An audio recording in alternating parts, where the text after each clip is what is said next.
बघा विद्यार्थी मित्रांनो, तर आज आपण रायगड पोलीस भरतीचा पेपर पाहणार आहोत। 18 ऑक्टोबर 2021ला हा पेपर झालेला आहे। तर बघा अतिशय सोपा असा पेपर आहे, पण आणि या पेपरवरून पुढचा येणारा पेपर कसा असेल हे तुम्हाला याची एक आयडिया येईल। तर बघूया आपण हा पेपरमध्ये काय काय विचारलेला आहे। तर पहिला प्रश्न आहे बघा, ज्या दोषामुळे व्यक्ती दूरच्या वस्तूला स्पष्टपणे पाहू शकत नाही। बघा दूरची व्यक्ती पाहू शकत नाही, जवळची पाहू शकते, तर त्याला मायोपिया असं म्हणतात। काय म्हणतात? मायोपिया असं म्हणतात। पुढचा प्रश्न आहे, राम वायव्य दिशेस तोंड करून उभा आहे। राम वायव्य दिशेस तोंड करून उभा आहे। तो प्रथम उजवीकडे एका काटकोनात वळाला व नंतर डावीकडे 2 वेळा काटकोनात वळला, तर आता रामचं तोंड कोणत्या दिशेला असेल? तर बघा राम हा वायव्य दिशेस तोंड करून उभा आहे। आता आपल्याला कागदावरच्या दिशा तुम्हाला माहिती आहे, तर कागदावरच्या दिशा किती असतात? कागदावर आपण 8 दिशा काढतो बघा, कागदावरच्या या दिशा। ओके, तर कागदावर तो वायव्य दिशेस तोंड करून उभा आहे, म्हणजे इकडे तोंड करून उभा आहे। आता तो 90 अंशातून उजवीकडे वळला, म्हणजे ईशान्येला तोंड झालं त्याचं, आणि पुन्हा दोनदा 90 अंशातून डावीकडे वळाला, म्हणजे इथे 90 एकदा 90 आणि पुन्हा एकदा 90, म्हणजे आता तोंड त्याचं कोणत्या दिशेला होईल? नैऋत्य दिशेला होईल। कोणत्या दिशेला होईल? नैऋत्य दिशेला होईल। आता पुढचा प्रश्न बघा, जर इंग्रजी वर्णमाला उलट्या क्रमाने लिहिली, इंग्रजी वर्णमाला उलट्या क्रमाने लिहिली, तर खालीलपैकी कोणते अक्षर डावीकडून 14वे असेल? डावीकडून काय? 14व्या क्रमांकाचा अक्षर असेल, तर डावीकडून 14व्या क्रमांकाचं ABCD अशी लिहायची, ABCD अशी उलटी लिहायची, आणि असं ABCD लिहिल्यानंतर त्याला डावीकडून म्हणजे झेड करून क्रमांक देत जायचे, तर 14व्या क्रमांकाचं अक्षर कोणतं येईल? यम हे अक्षर येईल। कोणतं अक्षर येईल? यम हे अक्षर येईल। पण यम हे उत्तरामध्ये नाहीये, म्हणून याचं उत्तर काय आलं? यापैकी नाही। पुढचा प्रश्न घे। तर बघा 3, बघा इथं 3 आहे, 4 आहे, 5 आहे, 2, मग आजूबाजूची बेरीज मध्ये असते, किंवा आजूबाजूच्या वर्गांची बेरीज, घनांची बेरीज है की नाही, समोरासमोरील गुणाकार, याचा गुणाकार वगैरे मध्ये असू शकतो। इथं काय दिलेले? इथं बघा 3चा वर्ग 9, 5चा वर्ग 25, 25 आणि 9 बघा 25 आणि 9 किती झाले? 34, आणि 2चा वर्ग 4, 34 आणि 4 38, 38 आणि 16, 4चा वर्ग 16, 38 आणि 16 किती झाले? 38 आणि 16 किती? 54 झाले, आणि 54च्या निम्म इथं दिलेले। 54च्या काय? निम्म इथं दिले, म्हणजे आजूबाजूच्या वर्गांची बेरीज बेरजेच्या निम्म दिले। मग आपण इथं करायचं, 5चा वर्ग 25, ह्याचा 4, याचा 4, 25 आणि 8 33, आणि याचा वर्ग 81। ओके, 33 आणि 81 किती होतात? 33 आणि आपण 81 यांची जर बेरीज केली तर टोटल बेरीज होते 114, आणि मग 114च्या निम्म केलं तर किती उत्तर येतं? 57 येतं। म्हणजे यांच्या बाजूंची वर्गांची बेरीज करायची, भागिले 2 करायचं। आता पुढचा प्रश्न बघा, 0.013 भागिले 13 म्हणजे किती? आता हा प्रश्न बघा, हा प्रश्न वरचा अगोदरचा प्रश्न मी तुम्हाला समजावून दिलेला आहे। हा प्रश्न 27चा बघा, तर यांची वर्गांची बेरीज आणि हे करून दिलेले। आता हा प्रश्न 0.0013 भागिले 13। आता दशांश चिन्हानंतर जर 4 अंक असले, काय सांगितलं? दशांश चिन्हानंतर जर 4 अंक असले तर दशांश चिन्ह काढून टाकायचं, हे दशांश चिन्ह काढून टाकायचं, फक्त वरती 13 खाली 13 घ्यायचं, इथं गुणिले 1 करून वरती 4 अंक असल्यामुळे खाली 1 2 3 4 असे 4 शून्य द्यायचे। मग 13 1 13, 13 1 13, म्हणजे 1/10,000 आलं। आणि खाली आता खाली 4 शून्य आहे, मग दशांश चिन्हानंतर दशांश चिन्ह जे आहे ते 4 घर इकडे सरकेल। किती?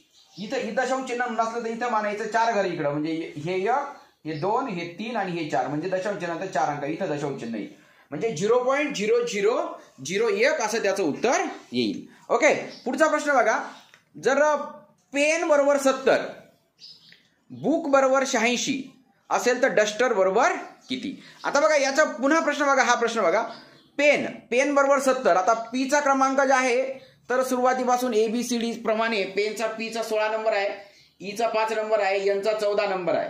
यांची जर बेरीज केली तर 14 दुने 28 29 30 आणि 5 35च्या दुप्पट केलेली आहे बेरीज, 70 केली, म्हणजे यांचा क्रमांक घ्यायचा ABCD नुसार आणि त्यांची काय करायची? बेरीज करायची। मग आपण डस्टरचं बघा, डस्टरचा D 4 नंबरला 21, अशा पद्धतीने यांची बेरीज केली, बेरीज 87 आली, आणि 87च्या दुप्पट केलं, किती उत्तर आलं? 87च्या दुप्पट केलं तर उत्तर आलं 174. किती उत्तर आलेले? 174 उत्तर आलेलं आहे. ओके, आता पुढचा प्रश्न पाहूया आपण. तर बघा 160 आंब्यांपैकी 18 आंबे खराब झाले. मग आता मला सांगा 160 आंबे आहेत आणि पैकी 18 आंबे खराब झाले. 160 मधून 18 गेले, किती राहिले? 142 राहिले. मग आता 1 डझनची पेटीप्रमाणे पेट्या तयार केल्या, म्हणजे 12 × 12, 12 × 96, 12 × 8, 12 × 120 आणि पुन्हा 12 केलं तर 132च्या पेट्या होऊन जातील. आणि आपल्याकडे 142 आंबे आहेत, म्हणजे 10 आंबे काय राहतील? किती आंबे शिल्लक राहतील? 10 आंबे शिल्लक राहतील. पुढचा प्रश्न बघा. तो मुलगा हुब्याने गटागटा पाणी पितो. तो मुलगा हुब्याने काय करतो? गटागटा पाणी पितो. म्हणजे आता कसा पितो? गटागटा म्हणजे रीत आली, म्हणजे याला रीतिवाचक क्रियाविशेषण आले. पुढचा नंतर प्रश्न आलेला आहे. भारताची आघाडीची बॅडमिंटनपटू PV सिंधू आहे का नाही? आता टोकियोच्या ऑलिम्पिक झाल्या, त्याच्यामध्ये कोणाला कोणतं पदक मिळालं हे विचारलं जाणार आहे. तर यांना PV सिंधू यांना कांस्य पदक मिळालेलं आहे. त्याच्यानंतर पुढचा प्रश्न आहे. इंटरपोल म्हणजे काय? International criminal police organisation. Okay, म्हणजे आंतरराष्ट्रीय जे गुन्हेगारांची जी संबंधी जी हे करते संघटना, म्हणजे जी पोलिसांची जी संघटना आहे गुन्हे शोधण्यासाठी, तर त्याचं मुख्यालय आहे फ्रान्समध्ये लिओन. कोणतं आहे? लिओन येथे त्यांचं हे आहे, मुख्यालय आहे. त्याच्यानंतर पुढचा प्रश्न आहे. 9 सेंटीमीटर बाजू असलेल्या घनाचे एकूण पृष्ठफळ किती? आता घन म्हणजे काय? घन म्हणजे एखादी अशी वस्तू की जसा म्हणजे चौकोनी डबा. घन म्हणजे काय? चौकोनी असा डबा. आता ही इष्टिका किती आली? आपल्याला घन काढायचं आहे. आणि मग या 6 बाजू आहेत, 1 2 3 4 5 6 आणि प्रत्येक बाजू घनाची सारखी असते. मग एकाचं किती? 9 9 81. एकाचं 9 81, याचं 81 81 81 81 81 म्हणजे 81 गुणिले 6 म्हणजे 8 × 48 आणि 6 × 6 म्हणजे 486 हे येईल. ओके, म्हणजे 6 गुणिले बाजूचा वर्ग म्हणजे 6 गुणिले 9चा वर्ग म्हणजे 6 गुणिले 81 म्हणजे 486. पुढचं. देह जाओ अथवा राहो, पांडुरंगी दृढ भाव या विधानातून उभयान्वयी अव्ययाचा कोणता प्रकार आहे? तर जाओ अथवा वा किंवा अथवा असेल तर त्याच्यामध्ये विकल्प बोधक उभयान्वयी अव्यय येतं. कोणतं? विकल्प बोधक, पर्याय क्रमांक B. बघा 13वा प्रश्न आहे. खालील समीकरण बरोबर येण्यासाठी कोणती गणितीय चिन्हे आपापसात बदलणे आवश्यक आहे? आता बघा इथं हे चिन्ह बदलायचं, 16 उत्तर यायला पाहिजे. आपण काय पहिला पर्याय टाकून भागिले आणि अधिक हे चिन्ह बदलून पाहू. म्हणजे इथं अधिक टाकू आणि इथं भागिले टाकू. इथं भागिले टाकलं तर 3 भागिले 8 हे काही योग्य वाटत नाही. वजा अधिक बदलून पाहू. वजा इथं अधिक टाकू आणि इथं काय करू? वजा करू. इथं अधिक टाकलं, इथं जर अधिक टाकलं तर ह्या भागाकार बी होऊन जाईल, गुणाकार बी. सख 12 6 आणि हे 18 18 × 24. इथं वजा चिन्ह झालं आहे ना. 24 + 8 = 16 उत्तर येईल. म्हणजे काय उत्तर आलं? याचं B उत्तर आलेलं आहे. ओके, त्याच्यानंतर श्यामा चित्र काढीत राहील म्हणजे तिचं भविष्य काळामध्ये क्रिया नेहमी चालू राहील, म्हणून हा कोणता काळ आला? रीती भविष्य काळ आलेला आहे. ओके, त्याच्यानंतर एका शाळेत 97% विद्यार्थी हजर आहेत आणि 18 विद्यार्थी गैरहजर आहेत, तर शाळेची विद्यार्थी संख्या किती? 97% हजर आहेत म्हणजे 3% काय आले? गैरहजर आले. 3% गैरहजर आले. मग 3% गैरहजर म्हणजेच 18%. म्हणजे 3 = 18. मग 100% विद्यार्थी म्हणजे 100 बरोबर किती? 3ला 18, 100ला किती? 3 सख 18 झाले, मग 100 सख 600 विद्यार्थी येतील. किती? 600 विद्यार्थी येतील. ओके, त्याच्यानंतर साखरेची किंमत 30% वाढली म्हणून खर्च तेवढाच राहण्यासाठी साखर किती कमी करावी? आता आपल्याला असं वाटतं बघा, साखरेची किंमत 30% वाढली ना, मग खर्च 30% कमी करावा असं वाटतं. पण हे उदाहरण अतिशय फसवं उदाहरण आहे. नेहमी परीक्षेत विचारलं जातं असं उदाहरण. हे फक्त आकडे चेंज असतात.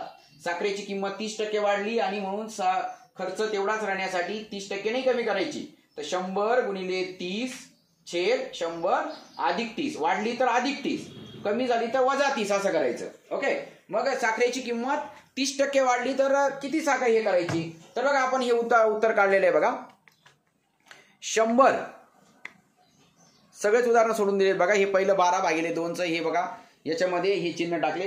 याच्यामध्ये 97% हजर म्हणजे 3% गैरहजर आणि 3% बरोबर 18, तर 100% बरोबर किती? 3% बरोबर 18 तर 100% बरोबर किती? तर त्याचं उत्तर 600 केलेलं आहे. त्याच्यानंतर हे उदाहरण बघा. 100 गुणिले x/100 अधिक x म्हणजे 100 गुणिले 30/100 अधिक 30 म्हणजे अधिक असेल आणि गुणाकार असेल तर पहिल्यांदा बेरीज करून घ्यायची. 130 करायचं, 0 गेला 0 गेला, म्हणजे 300/13. 300/13 म्हणजेच किती आलं? 23.07. 23.07. त्याच्यानंतर बघा हा पुढचा शब्द आहे बायसिकल. हा शब्द C3D असं लिहिलेला आहे. तर लेबर हा शब्द कसा लिहायचा? तर बीच्या नंतर सी आलेला आहे. ओके, नंतर इथं हे आलेलं आहे. मग आपण एलच्या नंतर यम अक्षर घ्यायचं. यम तर प्रत्येक ठिकाणीच आहे. यम तर प्रत्येक ठिकाणी आहे. आणि त्याच्यानंतर इथं आयच्या ठिकाणी 3 घेतलेला आहे. मग एच्या ठिकाणी आपण काय घ्यायचं? तर आता त्यांनी ए उत्तर दिलेलं आहे, तर ते माझ्या अंदाने प्रश्न चुकीचा असू शकतो. त्याच्यानंतर वाघाने पिंजऱ्याबाहेर उडी मारली.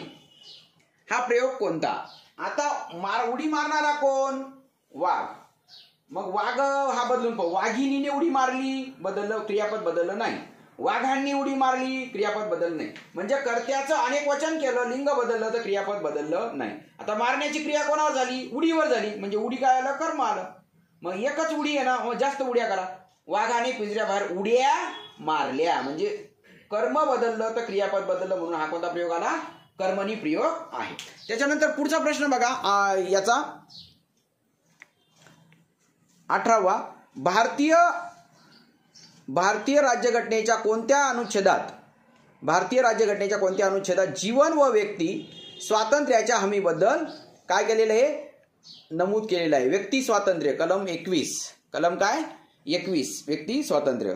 त्याच्यानंतर पुढचा प्रश्न आहे पाहता पाहता शेवटी उजाडले.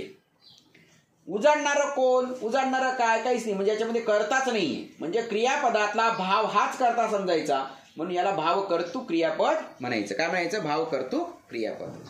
त्याच्यानंतर बघा, गजाननची आई ही राजदीपची मामी लागते. तर राजदीपची आई ही गजाननच्या आईची कोण? आता हे सगळे प्रश्न जे आहेत ना आपल्या गणित गुरु चॅनलवरती आहेत आणि आपल्या गणित गुरु पुस्तकामध्ये गणिताचे सगळे प्रश्न आहेत. बघा, हा प्रश्न जे आहे आपल्या याच्यामध्ये आहे, युट्यूबच्या चॅनलवरती नातेसंबंधामध्ये आहे. सगळेच प्रश्न आहेत. त्याच्यामुळे आपल्या युट्यूबच्या सगळे चॅनल, सगळे व्हिडिओ पाहून टाका, तुम्हाला याचा खूप फायदा होईल. गजाननची आई ही राजदीपची मामी लागते. राजदीपची आई गजाननच्या आईची कोण? फळ्यावर बघा, ही गजाननची आई राजदीपची मामी लागते. ही कोण लागते? राजदीपची मामी लागते. ही मामी लागते. मग राजदीपची आई गजाननच्या आईची कोण? म्हणजे बघा, आपली मामी आपल्या आईची कोण असेल? भावजई असेल. आणि ही कोण असेल? ननंद असेल. म्हणजे हे नातं काय असेल? ननंद भावजई. म्हणजे गजाननच्या आईची, राजदीपची आई ही कोण असेल? ननंद असेल. कोण असेल? ननंद असेल. काय येतो?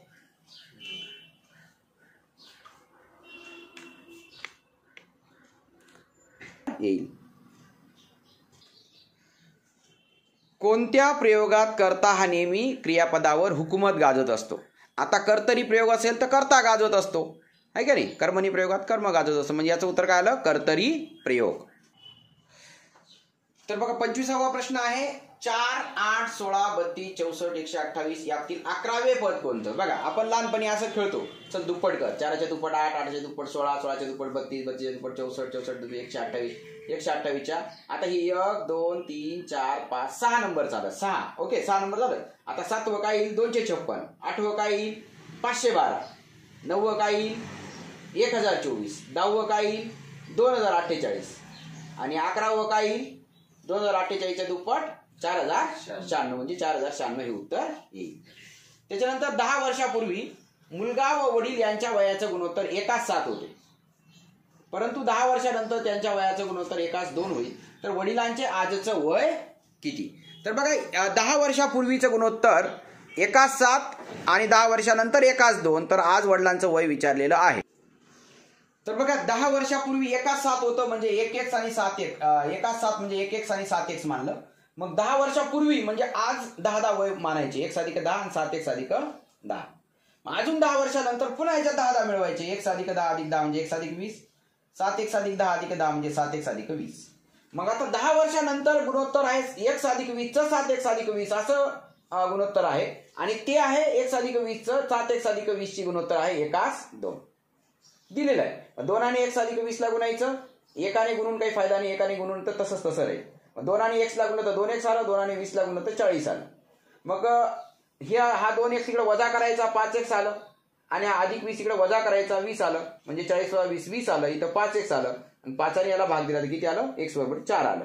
मग आता x बरोबर 4 आलं. मग वडिलांचं आजचं वय 7x + 10 आहे आणि x ची किंमत किती आहे 4 आहे म्हणजे 7 × 28 + 10 बरोबर किती 38 वर्ष होईल. पुन्हा एकदा समजून देतो बघा. 10 वर्षापूर्वी एकाच 7 होतं म्हणजे 1x आणि 7x म्हणजे आज गुणो आज बेरीज होईल त्यांची x + 10 आणि 7x + 10 आणि अजून 10 वर्षानंतर x + 20 आणि 7x + 20 होईल.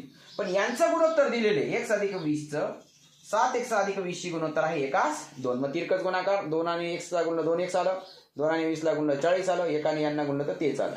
मग हा 2x इकडे वजा करायचा 7x मधून अधिक 20 इकडे वजा करायचा म्हणजे 20 आलं इकडे 5x आलं 5 ने भागलं तर 4 आलं म्हणजे आज वडिलांचं वय 7x + 20 10 म्हणजे 7 × 4 28 + 10 बरोबर किती 38 वर्ष वय असेल.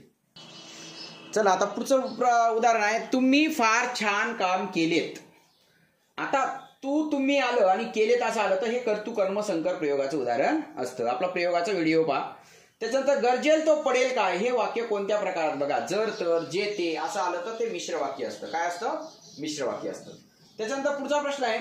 एका गावाच्या लोकसंख्येत 5% वाढ झाली तर ती किती झाली 8190 झाली. तर वाढ होण्यापूर्वी त्या गावाची लोकसंख्या किती होती. मग आता मला सांगा हे 8000 जर घेतलं तर 8000 चे 5% किती होतात 8×45 म्हणजे 400 वाढ होईल. किती वाढ होईल 8000 चे 5% म्हणजे 80 × 5 400 रुपये 400 वाढ होईल म्हणजे हे 8000 उत्तर येणार नाही. मग याचे 7800 चे 5% काढून पहा किंवा याचे 5% काढून याचे 5% काढले तर हे 2 शून्य कमी होतील 78 × 5 78 × 5 किती होतील 5 × 8 = 40 आणि 5 × 7 = 35 आणि 4 = 39 म्हणजे 390 वाढ होईल. याच्यामध्ये जर 390 टाकले तर बरोबर 8190 उत्तर येतं बरोबर. म्हणजे याचे डायरेक्ट 5% काढायचे किंवा याचे 105% काढायचे बरोबर 8190 याचं उत्तर येईल. किंवा 105% बरोबर 8190 तर 100% बरोबर किती असं देखील उत्तर काढता येईल. बघा 105% बरोबर 8190 100% बरोबर किती. मग 8190 × 100 करायचं बरोबर 105 × x करायचं आणि 105 ने भाग द्यायचा. मग 105 ने भाग दिला तर 5 ने भाग दिला 5 × 2 = 10 5 0 0 5 × 2 = 10 5 × 5 21 ने याला भाग दिला 21 × 3 = 63 18 वर 21 9 89 असे 21 0 0 यांचा गुणाकार केला 7800 उत्तर आलेलं आहे. आता पुढचा पूर्वेकडे तोंड करून असलेला समीर प्रथम 45 अंशातून डावीकडे वळला. पुन्हा घड्याळाच्या काट्याच्या दिशेने 135 अंश वळला तर त्याचं तोंड आता कोणत्या दिशेला असेल. आकृतीवरून तो पहिल्यांदा ईशान्येला जाईल आणि नंतर 135 अंशातून दक्षिणेला वळेल. बघा 31वा प्रश्न 0.15 गुणिले 1.5 गुणिले 0.015 चे 0.5. मग ही जे दशांश चिन्हाचं उदाहरण हे नेहमी परीक्षेत येतच. फळ्यावर पाहू आपण. तर बघा इथं दशांश चिन्हानंतर 1 दशांश चिन्हानंतर 1 इथं दशांश चिन्हानंतर 1 2 3 म्हणजे हे 3 आणि हा 1 4 अंक आहेत. म्हणजे आपण काय करायचं वरती 1 लिहायचं आणि त्याच्यावर 4 शून्य द्यायचे आणि वरती दशांश चिन्हानंतर 1 2 3 4 5 6 अंक आहेत तर खाली एकावर 6 शून्य द्यायचे आणि दशांश चिन्ह डायरेक्ट काढून टाकायचे. डायरेक्ट 15 × 15 × 15 लिहायचं वरती खाली 5 × 5 × 5 लिहायचं आणि अशा पद्धतीने मग वरचे 4 शून्य आणि खालचे 4 शून्य कट झाले. 5 × 5 5 × 15 5 × 5 5 × 15 5 × 5 5 × 15 म्हणजे 3 × 9 9 × 27 27 चे 100 म्हणजे दशांश चिन्ह इथं मानायचं नसलं तर आणि 2 शून्य असल्यामुळे दशांश चिन्ह 2 घरे इकडे सरकेल म्हणजे 1 2 म्हणजे इथे येईल म्हणजे काय 0.27 उत्तर येईल. त्याच्यानंतर आपल्याला पुढचा प्रश्न विचारलेला आहे की 1 जानेवारी 2010 ला शुक्रवार आहे तर 31 जानेवारी 2012 ला कोणता वार आहे. 1 जानेवारी 2010 ला शुक्रवार आहे ना. दरवर्षी कॅलेंडर एक दिवस पुढे जातं म्हणजे 1 जानेवारी 2011 ला शनिवार असेल 1 जानेवारी 2012 ला रविवार असेल. बरेच जण मुद्दाम तुम्हाला दिलेले कारण तुम्हाला काय वाटतं अरे लीप वर्ष पण याच्यामध्ये 29 फेब्रुवारी आली का नाही. फेब्रुवारी अजून महिना पुढे आहे म्हणून इथं शनिवारच्या नंतर रविवार घेतला. मग रविवार घेतला मग 1 तारखेला जो वार येतो तोच 1 आणि 7 8 8 आणि 7 15 15 आणि 7 22 22 आणि 7 29 ला येतो. मग 29 ला रविवार असेल आणि मग 30 ला सोमवार असेल आणि 31 ला मंगळवार म्हणजे 31 जानेवारी 2012 ला कोणता वार असेल मंगळवार असेल. कोणता मंगळवार. 33वा प्रश्न आहे तू या सर्व नामाचे चतुर्थी विभक्तीतील एकवचनी रूप कोणतं. तुझं काय होईल, तुझला होईल. काय होईल, तुझला. म्हणजे चतुर्थी म्हणजे सलाते सलानाते, सलाते सलानाते इथं हे आलेले आहे. अनुरक्ता या शब्दाचा अर्थ, अनुरक्ता म्हणजे जी स्त्री, मुलगी किंवा स्त्री प्रेमात पडलेली आहे असं स्त्रीला अनुरक्ता असं म्हणायचं. त्याच्यानंतर महाराष्ट्र सीमेला एकूण किती राज्य लागून आहेत. आता महाराष्ट्राला बघा गुजरात आहे, मध्य प्रदेश आहे, छत्तीसगड आहे, तेलंगणा आहे, त्याच्यानंतर कर्नाटक आहे आणि गोवा आहे, म्हणजे 6 राज्य आहेत. त्याच्यानंतर हापूस हा शब्द कोणत्या भाषेतून मराठीत आलेला आहे. तर ज्यावेळेस वास्को द गामा आला त्यावेळेस तो हापूस आंबा घेऊन आला, लोणचं काही की नाही, तर ते हापूस आंबा पोर्तुगीज भाषेतला आहे. त्याच्यानंतर मनोज किरणपेक्षा 62 दिवसांनी लहान आहे. आपण काय करायचं, 62 दिवस जरी लहान आहे ना, आपण 7च्या पाड्यातली संख्या याच्यातून कमी करायची. 7 7 59 आणि 56 कमी करून टाकायचे. म्हणजे 62 मधून 56 गेले किती, 6 राहिले, म्हणजे 6 दिवस लहान समजायचं. मनोज 6 दिवस लहान. आता किरणचा वाढदिवस बुधवारी झाला तर मनोजचा वाढदिवस 10वा वाढदिवस कोणत्या वारी होईल. म्हणजे फक्त 6 दिवस काय करायचं, लहान असेल तर आपण पुढे जातो. म्हणजे पुढे म्हणजे काय, 1 दिवस लहान असेल तर गुरुवार असेल, 2 दिवस लहान असेल तर शुक्रवार, 3 दिवस लहान असेल तर शनिवार, 4 दिवस लहान असेल तर रविवार, 5 दिवस लहान असेल तर सोमवार, 6 दिवस लहान असेल तर मंगळवार. तर याचं उत्तर काय आलं, मंगळवार. म्हणजे 62 दिवसांनी लहान म्हणजे 7 8 56, म्हणजे 8 आठवडे आणि 6 दिवस लहान. मग ते 8 आठवडे सोडून द्यायचे, फक्त 6 दिवस लहान मानायचं.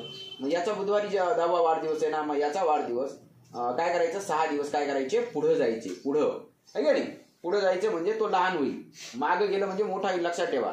मग 6 दिवस पुढे जाणं काय आणि 1 दिवस मागं जाणं काय, आहे का नाही. म्हणजे बुधवारच्या मागचं मंगळवार उत्तर येईल. आता पुढचा प्रश्न,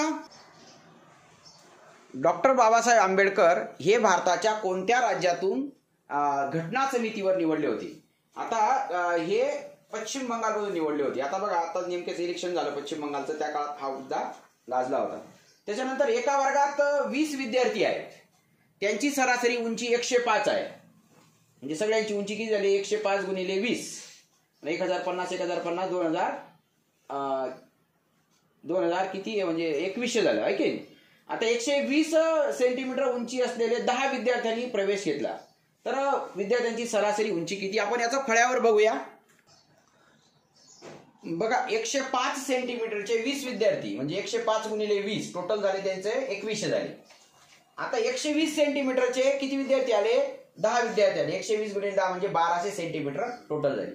म्हणजे हे 20 आणि 30 विद्यार्थ्यांची एकूण उंची झाली 2100 अधिक 12 म्हणजे 3300 झाली. बरोबर, 30 विद्यार्थ्यांची 3300, मग सरासरी किती होईल, 3300 भागिले 30, 0 गेला 0 गेला, 3 1 3 3 1 3 3 1 3 आणि 3 0 0, म्हणजे किती, 110 सेंटीमीटर. 110 सेंटीमीटर. बघा, एक रेल्वे ताशी 80 किलोमीटर वेगाने 4.25 तासात काही अंतर जाते. जर रेल्वेचा वेग 20% कमी केला तर ती तेवढ्याच वेळात किती अंतर जाईल, तेवढ्याच वेळात ती किती अंतर जाईल. आता 80चे 20% वेग कमी केला म्हणजे काय, 80चे 20% किती, शॉर्टकट काय करायचे, 2 0 2 0 म्हणजे 16 वेग कमी केला. 16 वेग कमी केला म्हणजे 64 किलोमीटर होईल. मग ती 4.25 तासात, आता पहिले 4.25 तासात जायची, आता 4.25 तासात किती जाईल ती, तेवढ्याच वेळात 4.25 गुणिले 64, तर गुणाकार केला तर गुणाकार करून किती उत्तर आलं, 272 किलोमीटर येईल. किती किलोमीटर जाईल ती, 272 किलोमीटर जाईल. ऑपरेशन ब्ल्यू फ्रीडम हे कशाशी संबंधित आहे. आता ऑपरेशन ब्ल्यू फ्रीडम जे आहे तर हे दिव्यांग लोकांची सियाचीन ही नदीवर जी चढाई झाली तर त्याच्याशी हे संबंधित होतं. त्याच्यानंतर क्रमशः 11 पासून तर 40 पर्यंतच्या सर्व नैसर्गिक संख्यांची बेरीज. 11 ते 40 ची बेरीज, 11 पासून 40 पर्यंतच्या संख्या किती झाल्या, 11 ते 20, 21 ते 30, 31 म्हणजे 30 संख्या झाल्या. या 30 संख्यांच्या 11 अधिक 40 म्हणजे 40 50 अधिक 51, 51च्या 30 संख्या आहेत म्हणून 15 जोड्या होतील, म्हणजे 51 गुणिले 15 हे त्याचं उत्तर असेल. तर बघा, 51 गुणिले 15 म्हणजे त्यांचं उत्तर किती येईल, 765. म्हणजे बघा, 11 डॉट डॉट 11 12 13 असं डायरेक्ट 39 40 म्हणजे 40 आणि 10 50 आणि 51, 12 आणि 39 51, अशा 51च्या ह्या 30 संख्या आहेत म्हणजे 15 जोड्या होतील, म्हणजे 51 गुणिले 15 म्हणजे 765 उत्तर येईल. 43वा प्रश्न आहे, भारतीय राज्यघटना केव्हा अंमलात आली. तर भारतीय राज्यघटना जी आहे तर 26 जानेवारी 1950 पासून अंमलात आली, म्हणजे लागू झाली. आता पहाटेच्या वेळी चाफा गंधित व मादक भासतो. या वाक्यातील उद्देश म्हणजे काय करता? गंधक किंवा मादक भासणारा कोण? चाफा. म्हणजे चाफा हे काय आलं? उद्देश आला. म्हणजे याचं उत्तर आलं डी. त्याच्यानंतर कस्तुरी मांजर ही महाराष्ट्रात कोणत्या जिल्ह्यात आढळते? आता रायगड जिल्ह्याचा पेपर आहे म्हणून रायगड जिल्ह्यातच ती आढळते. त्याच्यानंतर अलीकडे वाहती नदी दिसतेच कुठे? आता वाहती शब्दाला अंडरलाईन केलेली आहे. याचा प्रकार ओळखा. आता वाहने हे क्रियापद आहे, परंतु वाहती हा शब्द नदी या शब्दाची माहिती देतोय.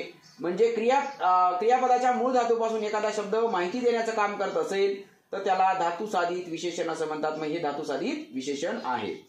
त्याच्यानंतर पुढचा प्रश्न आहे, एका परीक्षेत बरोबर उत्तराला 4 गुण आणि चुकीच्या उत्तराला 2 गुण कापले जातात. अजयने 80 प्रश्न सोडवले, त्याला 140 गुण मिळाले, तर त्याने किती प्रश्न बरोबर सोडवले असतील? किती प्रश्न त्याने बरोबर सोडवले असतील? तर याच्यामध्ये आपण काय करू, समजा त्याने 50 प्रश्न बरोबर सोडवले, म्हणजे त्याचे चुकले किती? 30 प्रश्न चुकले, बरोबर. 50 प्रश्न बरोबर सोडवले तर 4-4 गुणांप्रमाणे 200 गुण मिळतील त्याला. पण त्याचे 30 प्रश्न चुकून गेले ना, म्हणजे 2-2 गुण कमी होतील, म्हणजे 30 दुने 60 गुण कमी होऊन जातील त्याचे. 200 मधून 60 गेले तर 140 गुण बरोबर आले, म्हणजे पर्यायातून हे उत्तर बरोबर आलेलं आहे. त्याच्यानंतर मशीन हा शब्द 19-7 असं दिलेला आहे, म्हणजे एम हा 13 नंबरला आहे ना, 13, तर हा इथं 19 घेतलेला आहे, बरोबर. 13 आणि 6 19. ए 1 नंबरला आहे तर 1 आणि 6 7, म्हणजे जो क्रमांक आहे ना त्याच्यामध्ये 6 मिळवलेला आहे. म्हणजे डी हा ABCD 4 नंबर आला, मग 4 मध्ये 6 मिळवा, 4 आणि 7 10, मग 10 सुरुवात असणारा फक्त सी आहे. म्हणजे 48चं उत्तर काय आलं? सी उत्तर आलं. एवढा वेळ घ्यायचा नाही. 49 नंबरचा प्रश्न बघा, फुफ्फुसाचं कार्य कोणतं?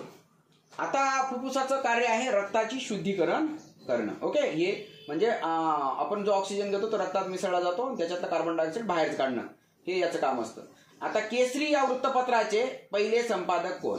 तर केसरीचे होते गोपाळ गणेश आगरकर. तर लोकमान्य टिळक आणि गोपाळ गणेश आगरकर यांनी केसरी आणि मराठा वृत्तपत्राची सुरुवात केली होती, आणि केसरीचे पहिले संपादक गोपाळ गणेश आगरकर होते आणि मराठाचे लोकमान्य टिळक होते. त्याच्यानंतर बघा 10/22, 88/26 आणि 52/20. तर याचं गुणाकार केलेलं, याची काटाकाटी करायची. काय करायची? काटाकाटी. बघा इथं 22 × 22, 22 × 88 केलं, 26 × 26, 26 दुने 52 केलं, तर 1 0 1 0 कट केला, 2 1 2 2 1 2, म्हणजे काय उरलं? याचे उत्तर काय आलं? 4 उत्तर आलेले. किती उत्तर आलेले याचं? 4 उत्तर आलेलं आहे. याला काय करायचं, एक ट्रेन 40 किलोमीटर वेगाने ओलांडते ना 30 सेकंदात, तर ट्रेनची लांबी काय करायचं, वेळ बरोबर 18 गुणिले ओलांडायचं अंतर भागिले 5 गुणिले वेग. म्हणजे काय, 18 गुणिले ओलांडायचं अंतर माहित नाही, 18 गुणिले अंतर छेद 5 गुणिले वेग आहे 40, 5 गुणिले 40 बरोबर किती? 30 सेकंद. आणि याचं जर उत्तर आपण फळ्यावर काढलं तर बघा 18 गुणिले हा जो 5 गुणिले 40 इकडे गुणिले, याला गुणिले होईल आणि 18 याला भागिले होईल, आणि याचं कॅल्क्युलेशन केल्यानंतर 330.33 उत्तर येईल. आता त्याच्यानंतर पुढचा एक प्रश्न आहे, DCBA बरोबर WXYZ, तर IJKL बरोबर किती? तर डीच्या ऐवजी डब्ल्यू घेतलेला बघा, सीच्या ऐवजी एक्स घेतला, म्हणजे उलट अक्षर घेतले. अशी ABCD लिहून घ्यायची, एम पर्यंत असं लिहून घ्यायचं. पेपर मिळाल्या हे काम करायचं, 1 2 3 असे आकडे लिहून घ्यायचे. आणि मग आता आय साठी कोणतं अक्षर आले? आय साठी आलं आर, जे साठी काय आलं? क्यू, मग के साठी काय आलं? ओ, आणि एल साठी काय आलं? ओ. म्हणजेच RQPO हे अक्षर त्याचं येईल. त्याच्यानंतर पुढचा प्रश्न आहे, वर्गमुळात 2.25 गुणिले 0.04 वर्गमुळात. आता दोन्ही वर्गमुळात असेल तर वर्गमुळात टाकून दोघांचा गुणाकार करून घ्यायचा. आणि दोघांचा गुणाकार किती होतो? 225 गुणिले 4 1000 होतो, आणि दशांश नंतर 1 2 3 अंक म्हणून 1 2 3 इथे 1 आलं, आणि वर्गमुळात 1 म्हणजेच काय? एकाचं वर्गमूळ किती आलं? 1च उत्तर येईल. बघा पीतक्रांती ही संज्ञा खालीलपैकी कोणत्या पिकाशी संबंधित आहे? आता पीतक्रांती म्हणजे ही तेलबियांचं उत्पादनाशी संबंधित आहे, लक्षात ठेवा. अन्नधान्याचं कृषी आपले जे आहे तर ती कृषी क्रांती झाली होती, बरोबर, हरित क्रांती, आणि तेलबियांची पीतक्रांती आहे. नीलक्रांती म्हटली तर मत्स्य उत्पादन वगैरे ती आहे. त्याच्यानंतर रस ओळखा. बघा रस येतोय, काल सुद्धा आपण एका परीक्षेत एक रस पाहिला होता, उपास मज लागला सखे बाई उपास मज लागला. आता याच्यामध्ये आपल्याला हास्य रस आहे बघा, हसू येते म्हणून इथं हास्य रस आहे. शृंगार रस आणि पती पत्नीच्या किंवा प्रेमिकेच्या याच्यात शृंगार रस निघतो. भयानक म्हणजे भीती रस, बिभत्स म्हणजे गच्चाळ किळसवाना तिथं प्रकार असेल तर बिभत्स रस असतो. त्याच्यानंतर कॅरमच्या स्पर्धेत प्रत्येक खेळाडूने प्रत्येकाची एकदा सामना खेळला, तेव्हा एकूण 105 सामने झाले. त्या स्पर्धेत एकूण किती खेळाडूंनी भाग घेतला? एक लक्षात ठेवायचं, आपण याचं जे आहे 2 खेळाडूंमध्ये खेळले जाणारे खेळ किंवा हस्तांदोलन याचं आपण आपल्या युट्यूबला घेतलेले अतिशय छान. तर 14 जणांनी केलं तर 1 ते 13ची बेरीज होते. 15 जणांनी केलं तर 1 ते 14ची बेरीज होते. 1 ते 14ची बेरीज कशी होते? 14 गुणिले 15 भागिले 2 म्हणजेच 15 105 म्हणजेच 15 खेळाडू असतील. किती खेळाडू असतील? 15 खेळाडू. म्हणजे 15 खेळाडू असेल तर 1 ते 14ची बेरीज होते आणि 1 ते 14ची बेरीज 105 येते. म्हणून 105 जर वेळाचे हे हस्तांदोलन झालं तर 15 खेळाडू असतील. पुढचं घे. पांढरे केस असलेल्या बाई मराठी विषय शिकवतात. आता याच्यामध्ये उद्देश विस्तार कोणता? शिकवणाऱ्या कोण? बाई. बाईची माहिती काय आहे? बाई हा उद्देश आला आणि उद्देशाचा विस्तार काय? पांढरे केस असलेल्या हा उद्देशाचा विस्तार आहे. आपल्या युट्यूब चॅनलला मराठी ग्रामरमध्ये सगळं आलेलं आहे, गणिताचं सगळं आलेलं आहे. त्याच्यानंतर बघा, पंचायत राज व्यवस्था महाराष्ट्रात कधीपासून लागू झाली? आता पंचायत राज महाराष्ट्रात महाराष्ट्र 1 मे 1960 ला झालं, तर त्याच्यामुळे त्याच्यानंतरच झाली असेल, म्हणजे 1 मे 1962 पासून पंचायत राज महाराष्ट्रामध्ये लागू करण्यात आली. पुढचा प्रश्न बघा,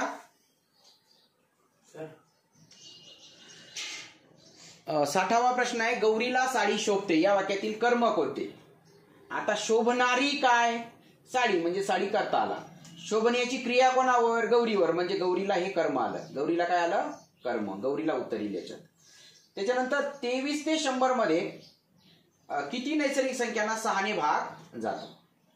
आता 1 ते 100 मध्ये विचारलं असतं तर 100 भागिले 6 म्हणजे 1696 16 आले असत्या. 1 ते 23 विचारलं असतं तर 23 भागिले 6 6 त्रिक 18 म्हणजे 3 आले असते. म्हणजे 1 ते 100 मध्ये 16 संख्या आहेत आणि 1 ते 23 पर्यंत 3 संख्या आहेत, म्हणजे 16 मधून 3 गेल्या, या 13 संख्या याच्यामध्ये येतील. त्याच्यानंतर 772च्या मागील 34वी विषम संख्या कोणती? आता 772च्या मागची म्हणजे ही पुढची येऊ शकत नाही, ही पुढची येऊ शकत नाही. आता मागची ही खूपच मागं झाली, म्हणजे 34 दुने 68 वजा 1 म्हणजे 67 वजा करायचे. 67 वजा करायचं, हे 645 उत्तर येईल. हे फळ्यावर देखील घेऊ आपण. त्याच्यानंतर कोळ्याने नदीत टाकलेल्या जाळ्यामध्ये भरपूर मासे आले. येणारे कोण? मासे, म्हणजे मासे ह्या काय आला? करता आला. काय आला? करता. त्याच्यानंतर टोकियो ऑलिम्पिक 2020 मध्ये पदक तालिकेत प्रथम क्रमांकावर कुठला देश आहे? तर आहे तो युनायटेड स्टेट ऑफ अमेरिका, म्हणजे सगळ्यात जास्त अमेरिकेला मिळालेले आहे. त्याच्यानंतर शिक्षक दिन मंगळवारी आला, म्हणजे 5 सप्टेंबरला मंगळवार आला. तर त्याच वर्षी महात्मा गांधी म्हणजे 2 ऑक्टोबरला कोणता दिवस येईल? म्हणजे सप्टेंबरचं 5 सप्टेंबरमध्ये दिवस 30 असतात, मग 30 5 गेले किती? 25. आणि 2 ऑक्टोबरचे विचारले म्हणजे 2, म्हणजे ते 25 आणि 5 आहे, 25 आणि 2 27, म्हणजे 27 दिवस पुढे जायचं. 27 दिवस पुढे जायचं म्हणजेच काय? 7 त्रिक 21 वजा करायचं, म्हणजे 6 दिवस पुढे जायचं. 6 दिवस पुढे जाण्यापेक्षा 1 दिवस मागे जा. मंगळवारच्या मागे कोणता वार असेल? सोमवार असेल. हे सगळे प्रश्न आपण फळ्यावर घेऊया. बघा, 23 ते 100 मध्ये 6 ने भाग जाणार आहे. आता 1 ते 100 मध्ये जर म्हटलं तर 100 भागिले 6 म्हणजे 16 संख्या आल्या. आणि 23 पर्यंतच्या संख्या किती आहेत? 23 भागिले 6 7 त्रिक 18 म्हणजे 3 संख्या आल्या. मग 16 3 गेल्या किती? 13 संख्या या अशा येतील. त्याच्यानंतर 712 मागील 34वी विषम संख्या आपण याच्यामध्ये आपल्या व्हिडिओमध्ये घेतलेला आहे किंवा पुस्तकामध्ये आहे, गणित गुरु पुस्तकामध्ये. तर 34वी सम मागील विषम काढायची असेल, बघा या सम मागील 34वी विषम काढायची असेल तर समसंख्या वजा विचारलेला क्रमांक गुणिले 2 वजा 1 म्हणजे 712 वजा 34 गुणिले 34वा विचारला म्हणजे 34 गुणिले 68 वजा 1 म्हणजे 67 वजा करायचे. 645 उत्तर येईल. किंवा तुम्हाला बघा 5 सप्टेंबरला मंगळवार आहे तर 2 ऑक्टोबरला कोणता? म्हणजे 5ला जो वार येतो तोच 7 दिवसात 12 तारखेला, तोच 7 दिवसात 19ला, तोच 7 दिवसात 26ला, मग 26ला मंगळवार, मग इथं बुधवार, गुरुवार, शुक्रवार, शनिवार, 30ला शनिवार असेल, 1 ऑक्टोबरला रविवार आणि 2 ऑक्टोबरला सोमवार असेल. बघा पुढचा 66 नंबरचा प्रश्न आहे. रायगड जिल्ह्यातील महाड येथील चवदार तळे सत्याग्रह डॉक्टर बाबासाहेब आंबेडकर यांनी कधी केला? तर तो केलेला आहे 20 मार्च 1927. डॉक्टर बाबासाहेब आंबेडकरांचं मागं त्यांची कारकीर्द देखील विचारलेली होती, क्रम लावा, म्हणजे त्याच्यामुळे ते वर्ष लक्षात ठेवा. त्याच्यानंतर रायगड जिल्ह्यातून कोणता महत्वाचा राष्ट्रीय महामार्ग जातो? तर रायगड जिल्ह्याचा पेपर आहे, म्हणजे तो विचारला जाईल तर 66 नंबरचा जातो. त्याच्यानंतर आंतरराष्ट्रीय साक्षरता दिवस, हे दिन विशेष लक्षात ठेवा, 8 सप्टेंबर आहे, 8 सप्टेंबर. त्याच्यानंतर कोणता दिवस हा? जागतिक अहिंसा दिन. जागतिक अहिंसा दिन म्हणजे महात्मा गांधींचा जन्मदिवस, म्हणजे काय 2 ऑक्टोबर हा जागतिक अहिंसा दिन म्हणून पाळला जातो. त्याच्यानंतर एका रकमेचे दसादसे 10 दराने एका वर्षाचे 3630 रुपये व्याज होते, तर मुद्दल काढा. आता 10% म्हणजे 3630, एकाच वर्षाचं आहे ना. 10% म्हणजे किती? 3630. मग 100% बरोबर किती? 1 शून्य वाढवायचा म्हणजे 36,000. काही उत्तर येईल 336,300 उत्तर येईल एका वर्षाचं. आता मी तुम्हाला सांगितलं एका वर्षाचं 500 व्याज आहे 10% दराने, मग मुद्दल किती येईल? 500 वर काय करायचे? 1 शून्य वाढवायचा. कळलं का? 500 वर 1 शून्य वाढवायचा. तसंच 36 वर 1 शून्य वाढवलं. बरं, आज सारखे दिवसभर गडगडते, तर गडगडणारा कोण? गडगडणारे काय? काहीच नाही. म्हणून याच्यामधला भाव महत्वाचा आहे, म्हणून याला भावकर्तृक क्रियापद आलं. आणि भावकर्तृक क्रियापदामध्ये कर्ते नसतात, म्हणून यांना अकर्तृक क्रियापदे देखील म्हणतात. म्हणजे 71चं काय उत्तर आलं? ए उत्तर आलेलं आहे. तर 72वा प्रश्न आहे, गौरी व अर्णवची आजची वये 7 वर्ष आणि 3 वर्ष आहेत. आणखी किती वर्षांनी दोघांच्या वयांची बेरीज? 26 होईल. बघा, आज दोघांची वय किती आहेत? 7 आणि 3 म्हणजे 7 आणि 3 10 वर्ष आहेत. किती वर्ष आहेत? दोघांची वय 10 वर्ष आहेत. मग 5 वर्षात दोघांचे 5 आणि 5 10 वर्ष वाढतील. 10 10 20 आहे का? नाही. 8 वर्षात 8 आणि 8 16 वाढतील. आज 10 वर्ष आहेत, अजून 8 वर्षात 16 वर्ष वाढतील, म्हणजे हे 26 वर्ष वय बरेल. म्हणजे किती उत्तर येईल? 8 वर्ष. इथं जर 20 राहिलं असतं तर 5 उत्तर आलं असतं. इथं 26 आहे म्हणून इथं काही 8 येईल. ओके. आता पुढचा प्रश्न आहे, बघा इथं 12 आहे, याला 12 7 84 असं नाही, याला याच्या निम्म्याने गुणलेलं आहे ना. 9 याच्या किती? 9 याचं 9 केलं, याचं निम्म केलं, 9 9 81 आलं. मग आपण याचं 11 8 हे 88 आलंय ना, म्हणजे 8च्या दुप्पट इथे काही 16 येईल. किती उत्तर येईल याचं? 16 उत्तर येईल. ओके. किती उत्तर येईल याचं? 16 उत्तर येईल. त्याच्यानंतर ए बरोबर 3, एचा घन अधिक 13a चा वर्ग वजा 22a वजा 8, म्हणजे ए चा घन म्हणजे इथं 27 घ्यायचं, अधिक 13 गुणिले ए चा वर्ग 9 घ्यायचं, 13 9 117 घ्यायचे, म्हणजे 27 अधिक 117 घ्यायचं, वजा 22 त्रिक 66 आणि 8 72 वजा करायचे. ओके. तर याचं उत्तर 70 येईल. त्याच्यानंतर हे सगळे उदाहरण आपण फळ्यावर देखील घेऊया. बघा, ऍट द रेट म्हणजे प्लस आणि डॉलर म्हणजे मायनस आहे, तर खालीलपैकी सर्वात मोठा पर्याय कोणता? आता जिथं ऍट द रेट जास्त असेल त्याचं उत्तर जास्त असेल. मग इथं ऍट द रेट बघा, इथं ऍट द रेट 1 आहे, इथं 2 आहे, छोट्या छोट्या संख्यांमध्ये ऍट द रेट आहे. त्यात आणि इथं at the rate at the rate at the rate at the rate at the rate at the rate इथं जास्त आहे, म्हणजे इथं काही इथं जास्त बेरीज येईल. वाटेल आपण प्लस मायनस करून पाहू. तर याचं जर आपण उत्तर काढलं तर इथं जर ऍट द रेट म्हणजे प्लस, इथं प्लस प्लस, इथं minus minus plus plus plus minus, असं याचं जर उत्तर काढलं तर याचं उत्तर येतं 31 आणि याचं वरच्याच उत्तर मायनस मध्ये जाते, म्हणजे 2 नंबरचा पर्याय येतोय. त्याच्यानंतर पोलीस पाटील जो अधिनियम आहे तर तो 1967चा महाराष्ट्र ग्राम पोलीस अधिनियम 1967 मध्ये पोलीस पाटलाची नेमणूक आणि कर्तव्य यांचं अधिनियम आहे. आता त्याचं कर्तव्य मागच्या परीक्षेत कर्तव्य विचारलं गेलं, नेमणूक उपजिल्हा उपविभागीय अधिकारी म्हणजे डेप्युटी कलेक्टर करतो, हे तुम्हाला विचारलं गेलेलं आहे. पुढचा प्रश्न घे. त्याच्यानंतर सर्वोच्च न्यायालयाचे सध्याचे मुख्य न्यायाधीश आहे ना, चीफ जस्टिस, तर चीफ जस्टिस आहेत सध्याचे NV रमन. कोण आहेत? NV रमन. त्याच्यानंतर एका संख्येतून बघा, सर्वोच्च न्यायालयाचे मुख्य न्यायाधीश आहेत NV रमन. त्याच्यानंतर एका संख्येतून तिच्या अंकांची बेरीज वजा केल्यास येणाऱ्या वजाबाकीला कोणत्या संख्येने निश्चित भाग जाईल? आता अंकांची बेरीज बघा, अंकांची बेरीज केली, एका संख्येच्या अंकांची बेरीज केली तर ते अंकांची बेरीज 3च्या पाड्यात असेल तर 3 ने भाग जातो, 9च्या पाड्यात असेल तर 9 ने भाग जातो, म्हणजे 3ची आणि 9ची कसोटी आहे. मग वजा केल्यास येणाऱ्या वजाबाकीला खालीलपैकी कोणत्या? मग आता त्या बेरजेमधून जर समजा 3 वजा केलं तर 3 ने भाग जाईल, 9 वजा केलं तर 9 भाग जाईल, पण फक्त 3 आणि 9नेच भाग जाऊ शकतो, म्हणजे उत्तरामध्ये फक्त 9 आहे, म्हणून याचं उत्तर काय आलं? 9 उत्तर आलेलं आहे. त्याच्यानंतर तितिक्षा. तितिक्षा म्हणजे काय? तितिक्षा म्हणजे हाल अपेष्टा सहन करण्याचा गुण. तितिक्षा म्हणजे काय? हाल अपेष्टा सहन करण्याचा गुण. त्याच्यानंतर 80 नंबरचा जो प्रश्न आहे तर याचं उत्तर आहे 124. तर हे कसं आहे हे तुम्ही मला कमेंट बॉक्समध्ये कमेंट करायचं आहे. ओके, जर तुम्हाला सापडलं नाही तर मी शेवटी उद्या कमेंट करणार आहे आणि त्याचं उत्तर टाकणार आहे.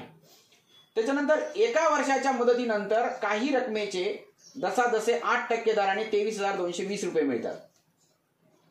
एकाच वर्षात 8% वाढवले तर 23,220 होतात. मग ती कोणती रक्कम आहे? 8% वाढवले म्हणजे ती रक्कम 108% होते. म्हणजे 108% बरोबर 23,220. 100% बरोबर किती असं उत्तर काढायचंय. आणि तर त्याचं उत्तर काढलेलं 21,500. किती उत्तर काढलेलं? 21,500. हे सगळे उदाहरणं आपण लगेच मी फळ्यावर देखील घेतोय. बघा ए बरोबर 3 दिले. मग 3चा घन 27. 13 गुणिले इथं 9 घ्यायचं, वजा 22 गुणिले 3 वजा 8 करायचं. मग 22 त्रिक 66. इथं 8 आलं. इथं 13 गुणिले 9 117 आलं. इथं 27 आलं. आता जे प्लस आहे ते आपल्याकडे, हे 27 रुपये आपल्याकडे, 117 रुपये आपल्याकडे. हे कर्ज आहे आणि हे कर्ज. हे कर्ज किती झालं तेवढं काढून घ्या. कर्ज झालं 74 आणि आपल्याकडे दोघं एकत्र झाले 144. 144 मध्ये हे कर्ज देऊन टाकलं तर उत्तर किती आलं? 70 उत्तर आलं. त्याच्यानंतर ते जे आहे ते डॉलरचं वगैरे तर त्याचं पहिल्याचं उत्तर आलेलं आहे. बघा ते डॉलर वगैरे जे आहे तर त्याचं पहिल्याचं उत्तर आलेलं आहे मायनसमध्ये आणि दुसऱ्याचं उत्तर 31 आलेलं आहे. मग तुम्हाला मी शॉर्टकट देखील समजावून दिलेलं आहे. त्याच्यानंतर हे कसोटी बघा, फक्त 9ची आणि 3चीच कसोटी अशी आहे की ती अंकांची बेरीज 3च्या नावाच्या पटीत पाहिजे. म्हणून बेरजेमधून 9 जरी वजा केला तरी त्याला 9ने भाग जातो. आणि त्याच्यानंतर हे शेकडेवारीचं बघा, एक 8% व्याजदराने दिलं म्हणजे तिची किंमत 108% झाली. मग 108% म्हणजे 23,220. मग 100% बरोबर किती? मग 23,220 गुणिले 100 बरोबर भागिले 108 आणि याचं कॅल्क्युलेशन करून उत्तर किती आलेलं आहे? 21,500 उत्तर आलेलं आहे. बघा लोकायुक्त हे पद महाराष्ट्र राज्यात कधी निर्माण झालं? तर लोकायुक्त हे पद 1972 पासून निर्माण झालेलं आहे. त्याच्यानंतर जाईच्या मांडवावर, याला अंडरलाईन केलेलं आहे, सूर्याची सोनेरी किरणे पसरली. आता शब्दाला जोडून आला तर काय असतं? ते शब्दयोगी असतं. काय असतं? शब्दयोगी. त्याच्यानंतर रविवार, सोमवार आणि मंगळवारचं तापमान 35 होतं सरासरी. म्हणजे 35 35 35 105 होतं. सोमवार, मंगळवार, बुधवारचं 34 होतं. म्हणजे 34 34 34 एवढं असेल. काय असेल ते. बुधवारचं तापमान 37 होतं. म्हणजे याचं सोमवार, मंगळवार, बुधवार मधून हे बुधवारचं 37 वजा करू. आपण हे जे उदाहरण हे फळ्यावर आपण घेऊया. तर सोमवार मंगळवारचं 35 35 35 म्हणजे 105 झालं. सोमवार मंगळवार बुधवारचं 34 34 34 म्हणजे 102 झालं. आणि बुधवारचं दिलेले 37. मग या तिघांच्या याच्यामधून हे बुधवारचं वजा करू. 102 मधून 37 गेले तर बुधवारचं याचं सोमवार आणि मंगळवारचं आलं 65. आणि याच्यामध्ये रविवार, सोमवार, मंगळवारचं 105 आहे. मग सोमवार मंगळवारचं आलेले 65. मग 105 मधून 65 वजा करायचे. 105 मधून काय करायचे? हे 65 सोमवार बघा रविवार, सोमवार, मंगळवार मधून सोमवार मंगळवारचं वजा करायचं तर किती आलं? 40 उत्तर आलेलं आहे. रविवारचं तापमान 40 आलेलं आहे. एका भांड्यात 85 रामाने पुस्तकावर नाव घातले या वाक्यातील आधारपूरक. आधारपूरक म्हणजे काय? ते विधानपूरक आपण याच्यामध्ये शिकवलेलं आहे. तर हे पुस्तकावर हा शब्द जे आहे याच्यामध्ये काय आले? आधारपूरक आहे. ओके. त्याच्यानंतर एका भांड्यात 112 लिटर दूध आहे. त्यातून किती लिटर दूध काढून तितकेच पाणी टाकलं म्हणजे दूध व पाणी यांचं परस्पर प्रमाण 13:3 होईल. मग आता 112 मधून काय करायचंय? पहिला पर्यायामधून जावं लागेल. 112 वजा 16 छेद 16 करायचं. 112 वजा 39 छेद 39 करायचं. 112 वजा 10 छेद 10 करायचं. 112 वजा 21 छेद 21 करायचं. तर मला तर वाटतंय तर ही जी आहे हे 3च्या पाड्यातली तर ही तर नाही तर ही किंवा ही. आता एवढं तर नाही काढता येणार तर हे उत्तर असू शकतं म्हणजे 21 उत्तर येईल. बघूया आपण फळ्यावर. बघा 112 वजा 16 छेद 16 ही 112 वजा 21 छेद 21 केलं तर 91 छेद 21 आलं. 7च्या वाड्यात 7 1 21 7 1 7 7 1 21 म्हणजे 13:3 उत्तर आलेले. किती उत्तर आलेले? 13:3. बाकीच्यांचं येत नाही, काढून पाहू शकता. बघा अ गावापासून ब गावापर्यंत जाताना एका प्रवासी गाडीचा एक समान वेग 40 किलोमीटर होता. परंतु ब गावाकडून अ गावाकडे येताना त्या गाडीचा एक समान सरासरी वेग 60 होता. तर संपूर्ण प्रवासात त्या गाडीचा सरासरी वेग किती? आता बरेच जण काय करतात? 60 आणि 40 100 वजा 100 भागिले 2 म्हणजे 50 करतात. तर तसं नाही करायचं. याचं काय सूत्र आहे? 2xy छेद x अधिक y. 2 गुणिले 40 गुणिले 60 छेद 40 अधिक 60. तर याचं उत्तर आहे, याचं उत्तर 48 येते. किती उत्तर येते? 48 किलोमीटर येते. बघा सूत्र आहे 2xy छेद x अधिक y म्हणजे 2 गुणिले 40 गुणिले 60 छेद 40 अधिक 60 म्हणजे 2 गुणिले 40 गुणिले 60. आता अधिक असेल तर अगोदर करून घ्यायचं आणि मग याचं उत्तर किती आलं? 48 किलोमीटर सरासरी वेग. कोणती नदी ही अरबी समुद्राला मिळते? आता बघा गोदावरी, कावेरी, कृष्णा या ज्या आहेत ना, ह्या पूर्ववाहिनी नद्या आहेत, म्हणजे ह्या बंगालच्या उपसागराला मिळतात. तापी, नर्मदा आणि या ज्या कोकणातल्या ज्या नद्या आहेत आहे की नाही, उल्हास, सावित्री, वशिष्ठी, तेरेखोल, ह्या ज्या नद्या आहेत ह्या अरबी समुद्राला मिळतात. म्हणजे तापी उत्तरी. त्याच्यानंतर 65चा वर्ग वजा 16चा वर्ग, याचं वर्गमूळ काढायचं. मग एकदा 65 अधिक 16 करा, एकदा 65 वजा 16 करा. मग 65 मधून 16 गेलं तर 49 येईल आणि 65 अधिक 16 केलं तर 65 75 81. मग 81 गुणिले 49 येईल. मग 81चं वर्गमूळ 9, 49चं वर्गमूळ 7, 9 7 63 उत्तर येईल. किंवा याचं डायरेक्ट उत्तर काढून दाखवतो मी तुम्हाला. डायरेक्ट 65चा वर्ग काढला 4225 आणि याचा 256 केला, वजाबाकी केली 3969 आली. 60चा वर्ग 36. बघा मांजराकडून उंदीर मारला गेला. आता कडून हा जो आहे ना, हे इंग्रजी भाषेतून आलेला याच्यातला प्रकार आहे. याला कर्मकर्तरी प्रयोग म्हणतात. याला काय? कर्मकर्तरी प्रयोग हा याचा प्रकार आहे कर्मणी प्रयोगाचा, म्हणजे याचं कर्मणी उत्तर येईल. त्याच्यानंतर आज मला मळमळले. आता मळमळणे, उजाडणे, गडगडणे हे जे आहे ते भावकर्तृक क्रियापदाची उदाहरण आहे. कशाचे? भावकर्तृक क्रियापदाची उदाहरण आहेत. मग याचं उत्तर काय आलं? भावकर्तरी प्रयोग. त्याच्यानंतर पुढचं उदाहरण घे. बघा एका वर्तुळाभोवती घरे आहेत. कोमल आणि सीमा परस्परांसमोर राहतात. मनीषा, लीला. बघा एका वर्तुळाभोवती घरे आहेत. कोमल आणि सीमा परस्परांसमोर राहतात. मनीषा लीला जवळ राहते. अंजली सीमा जवळ राहत नाही. सरिता मनीषाच्या समोर राहते. तर कोमल जवळ कोण राहतं? तर आता हे जे उदाहरण आहे आपण हे फळ्यावर आपण बघूया याचं. तर बघा पहिलं आहे वर्तुळाकृती घरं आहेत. कोमल आणि सीमा आपण परस्परांसमोर टाकून घेतले. मनीषा लीलाजवळ राहते. मनीषा लीलाजवळ इथे टाकून घेतली. आणि अंजली सीमाजवळ राहत नाही. अंजली सीमाजवळ राहते म्हणजे सरिता असेल. आणि सरिता मनीषाच्या समोर राहते. हे बरोबर आलं. मग आता कोमलच्या जवळ कोण राहतं? कोमलच्या जवळ मनीषा आणि अंजली राहते. कोण राहते? मनीषा आणि अंजली राहते. तर मनीषा आणि अंजली हे त्याचं उत्तर येईल. त्याच्यानंतर सती प्रतिबंधक कायदा. तर लॉर्ड विल्यम बेंटिंग यांनी हा कायदा लागू केला होता. जिवंत स्त्रीला मग तिच्या पती निधनानंतर तिला याच्यामध्ये जावं लागायचं. हा कायदा तर राजाराम मोहन राय यांच्या प्रेरणेने झालेला आहे. त्याच्यानंतर हा प्रश्न बघा. CDEEE 3 वेळा घेतला.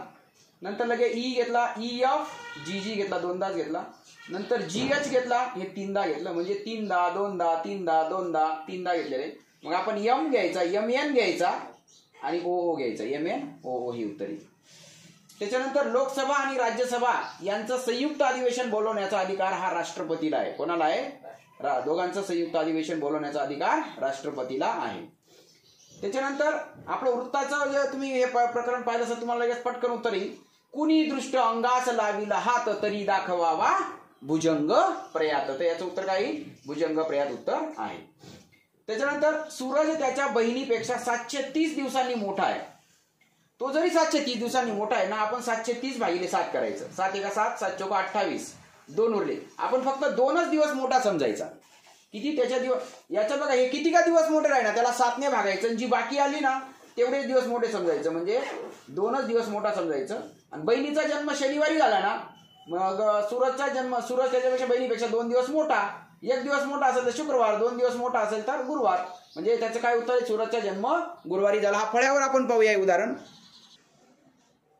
बघा 730 भागिले 7 केलं तर हे भागाकार नाही. 104 आठवडे मोठा आहे आणि 2 दिवस मोठा आहे. आपण फक्त 2 दिवस मोठा समजायचा. मग बहिणीचा जन्म शनिवारी झाला ना, मग त्याच्या 2 दिवस अगोदर त्याचा जन्म होईल. म्हणजे शनिवारच्या अगोदर 2 दिवस, शनिवारच्या अगोदर 2 दिवस म्हणजे कोणता? गुरुवारी. किंवा 2 दिवस मागं जाण्याच्या ऐवजी एखाद्याला 7 वजा 2 म्हणजे 5 दिवस पुढे जा. शनिवार, रविवार, सोमवार, मंगळवार, बुधवार, गुरुवार. तरी सुद्धा उत्तर काय येईल? गुरुवार उत्तर येईल. बघा सध्याचे भारतीय वायुदल प्रमुख आहेत. आता बघा तुम्हाला हे आर्मी, नेव्ही, वायुदल हे तिघांचे प्रमुख जे असतात हे राष्ट्रपती असतात. आणि तिघांचे वैयक्तिक सेपरेट प्रमुख जे असतात ही माहिती पाहिजे. अगोदर भदौरिया होते, आता विवेक राम चौधरी आहेत. हे लक्षात ठेवा. त्याच्यानंतर हे उदाहरण बघा. 8चा वर्ग 64 एकाचा वर्ग 1 64 आणि 1 65, दोनाचा वर्ग 4 69 मध्ये आलेला आहे. मग आपण म्हणजे वर्गांची बेरीज मध्ये टाकलेली. मग 5चा वर्ग 25, 7चा वर्ग 49 आणि 9चा वर्ग 81. आता यांची बेरीज आपण टाकायची. म्हणजे किती बेरीज किती येते बघा त्यांची. तर 25 आणि 49 म्हणजे जवळपास 74 झाले आणि 81 तर 155 बेरीज येते. आणि पुढचं आहे, जर दोन संख्यांचा गुणाकार 2160 आहे व त्यांचा मसावी 12 आहे तर त्यांचा लसावी किती. मग दोन संख्यांचा गुणाकार बरोबर लसावी गुणिले मसावी. म्हणजे आता हा 12 ने त्याला भाग द्यायचा 2160 ला. तर किती उत्तर येतं ते पाहायचं. मी तुम्हाला फळ्यावर सोडून देतो हे उदाहरण. लसावी गुणिले मसावी बरोबर दोन संख्यांचा गुणाकार. दोन संख्यांचा गुणाकार 2160 दिलाय. मग 12 ने याला भाग द्यायचा तर उत्तर किती आलं 180. तर विद्यार्थी मित्रांनो, असेच नवनवीन व्हिडिओ पाहण्यासाठी माझ्या चॅनल सोबत राहा. जर चॅनलला सबस्क्राईब केलं असेल तर सबस्क्राईब करा आणि येणाऱ्या नवीन परीक्षेसाठी जे बाजूचं जे बेल आयकॉन आहे त्याला क्लिक करून ठेवा. म्हणजे तुम्हाला पुढची इंटिमेशन लगेच मिळेल आणि तुम्हाला येणाऱ्या परीक्षेसाठी खूप चांगला त्याचा फायदा होईल. तुम्हाला याच्यासाठी मी खूप साऱ्या शुभेच्छा देतो आणि थांबतो. All the best. चांगली कमेंट करा. जे चांगले कमेंट करतील त्यांचं 100% सिलेक्शन होणार आहे. All the best.